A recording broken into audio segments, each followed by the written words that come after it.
Good morning, Jim Hodges here, Wilson here. Wilson is a 2.5-year-old Vizsla that came in for our obedience program. Really good boy, really smart guy, but he's super sensitive and he's timid, okay? That's not bad. We all have different personalities and temperaments, but we don't want that timidity to affect what we do in life together. We want him to be happy, we want him to be confident. Obedience helps us achieve that, okay? Case in point is we were teaching the place command, which we're going to do here just in a minute, and one of these cats went and got on the bed. He about jumped out of his skin for the cat. We have chickens, we have goats, really nervous with them in the beginning. But as we went and showed him that he has to obey, that we're not going to let anything hurt him, he started coming out of it. Believe it or not, he's shaking a little bit right now. This is not anywhere as much of a problem as it was when he first came in a little over a week and a half ago, okay? So he is improving, and I feel like he'll continue to improve. Will he ever get out of that super sensitivity or timidity? No, but we can get it to a really manageable level, okay? So I'm going to go through obedience. Listen to my tone. Watch what I do. Consequence is still important. It is very important. We just want to make sure that we don't intimidate or dominate with our consequence. When he obeys us, we're going to praise him. If he doesn't obey us, we're going to tap the leash and tell him no. When he obeys repeat the command. When he obeys it, we're going to come back and provide light praise, okay? Treats are not good. He loves treats, but he doesn't like treats when he's working. Another thing he doesn't like is the wet ground. We had rain last night or really cold weather. Now, we're not going to flaunt that, but by golly, there are times that he has to understand he has to obey us in any kind of environment, so we do it enough to teach him. So listen to my tone, watch what I do, and let's see how we go. One of the things I'm not going to do is I'm not going to sit here and stroke him when he's worried. I'm going to give him a light praise and go. I believe that when a dog is really nervous like this and we try to placate or we feel sorry for him and we start talking real sweet to him and petting him and loving him, we're just reinforcing that feeling that he's got. So what I say is put your big boy pants on, boy, and let's go. So we want to try to treat it as a matter of fact and move him on and redirect him to something else. Let's go. All right, so my let's go. He was on a harness before, but I've got him on a leash, and I think it's so much better to be on the leash because we have better control. So our let's go is he's walking with us. We're going to praise him. Attaboy. He can't pull on the leash. If he was to start to pull on the leash in any direction, we would tap it in the direction we want him to go. We would tap it and we would tell him, no, let's go. Attaboy. Good boy. Another thing we could do is start, if he's lagging behind, and start walking much faster. Come on, let's go. Get him half to motivate. Good boy. Sit. Hand signal for sit. Sit means sit. If he did not sit right then, I would have tapped the leash straight up above his head and told him, no, sit. Good. And then provide a little bit of praise afterwards. If he did it right the first time, we're going to praise the heck out of it. Right. So again, hand signal, sit. Good boy. Tap up if he didn't do it. We're not going to keep him in a sit for more than 30 seconds or a minute. I believe with some dogs it's just very uncomfortable. Come. Good boy. Hand signal for come. He comes, he sits right here in front of us, and now he's back into a sit and holding it. Right. One of the things we could do wrong there on that come is start to praise him before he actually came up to us and sit. Think about that for a second. If we praised him in his act to come to us and we don't have him sit, then he learns that just coming to you is enough to generate praise. And that's quite all right if you want it, but realize that if you want him to complete the exercise and sit, you hold your praise for any command until he finishes it completely. Okay, especially with the learned command. When we're teaching, we motivate like everything to try to encourage a dog to do. Then we start shaping where we are. So let's go. So you understand what to do with the sit and the come? Let's do the PLACE. Play. Attaboy. As soon as he got on, I praised him. He can lay down, sit down, stand up. I don't care what he does as long as he stays on the place command. He can do this easy now for an hour or two. We can walk out of the room, everything else. In the beginning, you're going to have him on a leash. And if he starts to come off, you're going to pick up the leash and go, no, no, no, place, and bring him back to that place command. Then good boy, and you're going to walk right back off. You remember how we demonstrated this in our session together? He can handle this. Give him an elk antler if you want. Give him a chew toy if you want. That's fine. But place is something that you're still in control, but allows you to do other things without having to pay a great deal of attention with him, okay? Just in the beginning, we're going to use the leash. As he gets really good, we are going to use the tab, and then we're going to use nothing. I use this as the hand signal. Break. Let's see if we can do it again. Right back around. Place. Atta boy. Good boy. Break. That's all there is to the place command. Sit. Good. Now we're going to do the heel command. Let me get my leash right.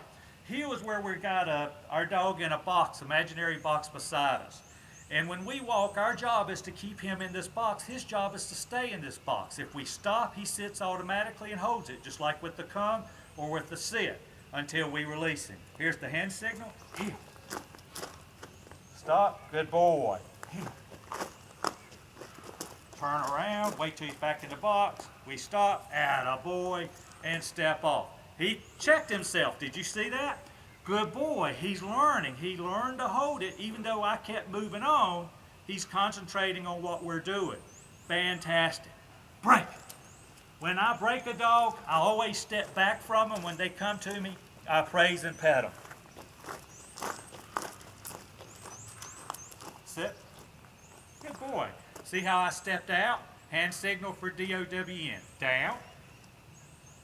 This was a very hard command for him too.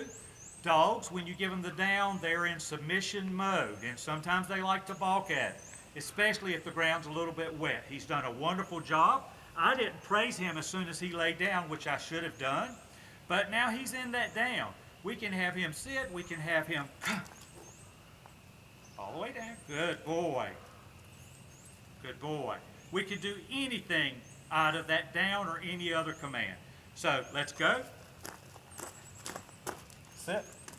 Down from the side. Hand signal's not here now, it's here. Good boy. We step, no.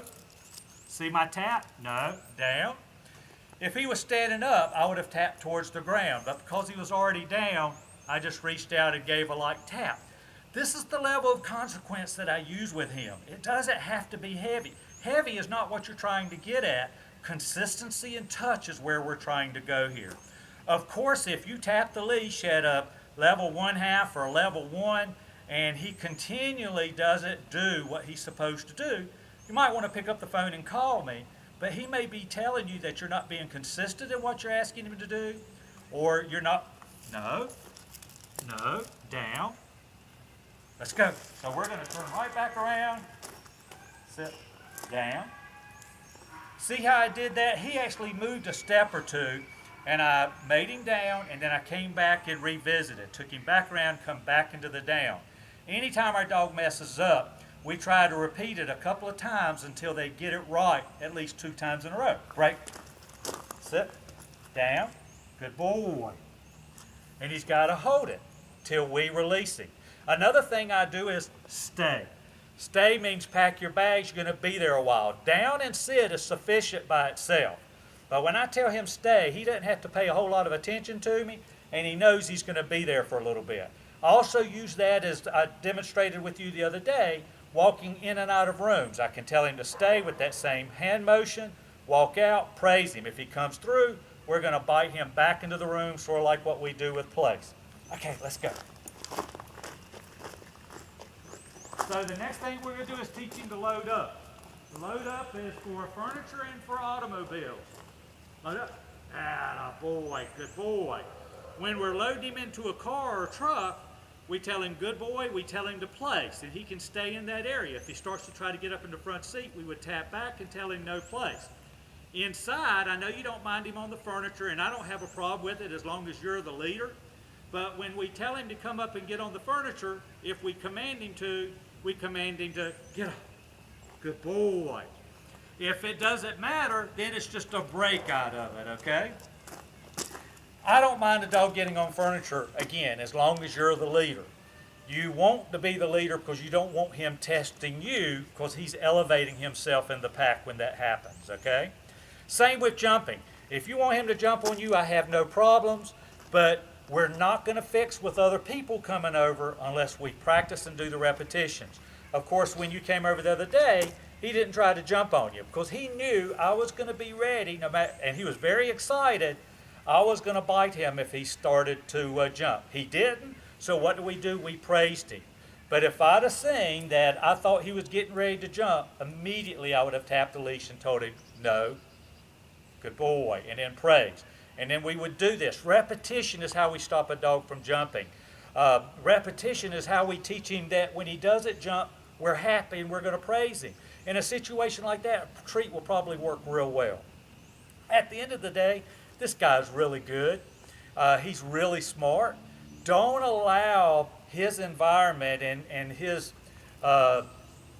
timidity about his environment to get away with obedience. He will grow out of this and become a much more confident dog. Maybe not completely, but it'll get a lot better. And you would see this if you got out in public, if you had other people around him, touching him and things like this. This is something that would show, as you had laughed when we talked about him with the kitty cat. Thank you so much. If you need me, you got to pick up the phone and give me a call, 336-945-3232. If you have a question, I'm here for you. That's what I'm here to do, is to make sure that going forward, you guys have a wonderful life together. It's possible. You are great people. I can tell by you. You want what's best for him. And sometimes what's best for him is providing boundaries and structure he can depend on. Thank you so much and take care. Bye-bye. Good boy.